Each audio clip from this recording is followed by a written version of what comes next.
اعوذ باللہ من الشیطان الرجیم بسم اللہ الرحمن الرحیم۔ السلام علیکم۔ مجھے آج ہی ایک صبح سوال ملا ہے کمنٹس میں کہ حوض کوثر کے بارے میں آپ کیا کہتے ہیں؟ ماشاءاللہ، بڑا اچھی بات ہے کہ کچھ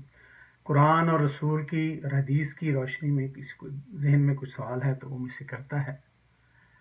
اور میں یقیناً قرآن اور رسول اور حدیث کی روشنی میں ہی اس کا جواب دوں گا۔ تو یہ جناب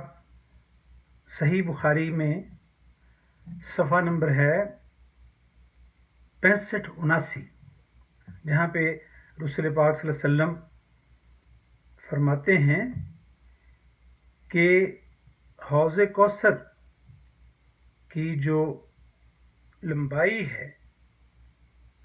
اس کو اس وقت کے حساب سے کراس کرنے کے لیے 1 ماہ کی مسافت درکار تھی۔ اگر کوئی آدمی پیدل چلتا ہے یا گھوڑے پہ چلتا ہے، بس بات اتنی ہی فرمائی ہے کہ 1 ماہ کی مسافت چاہیے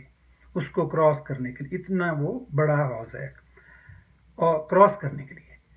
اور اس کا پانی اس قدر سفید ہے کہ دودھ سے بھی زیادہ سفید ہے، اور اس کی خوشبو مسک سے بھی ایک بڑا خوبصورت پرفیوم ہے، جسے آپ عطر کہہ لیں، خوشبو کہہ لیں، مسک بڑا مشہور نام ہے کہ اس سے بھی زیادہ خوبصورت خوشبو ہے اس کی، اور اس کو جو پلانے کے لیے جو کپس دیے گئے ہیں وہ ستاروں کی مانند ہے، ستاروں سے بھی زیادہ ہیں، ان سے بھی زیادہ چمکدار اور خوبصورت ہوں گے جس طرح کے ستارے ہیں، اور جو بھی اس پانی کو پیے گا، جو بھی اس کو پیے گا وہ دوبارہ پیاسا نہیں رہے گا، یعنی اس کو اس قدر سیر حاصل، سکون حاصل ہو جائے گا کہ اسے کبھی پیاس کی تمنا ہی نہیں ہوگی کچھ اور کھانے پینے کی اسے۔ اللہ تعالیٰ میرے اور آپ کے تمام چاہنے والوں کے نصیب میں وہ وقت کرے کہ جب ہم بھی جائیں آخرت میں اپنی بخشش کروا لیں اور اللہ تعالیٰ ہمیں بخش دے، تو ہم بھی حضور کے ہاتھ سے، حضور کے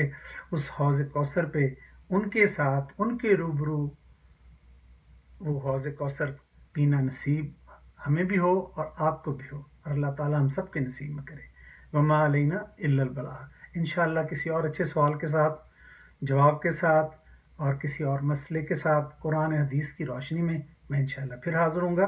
اللہ حافظ نگہبان۔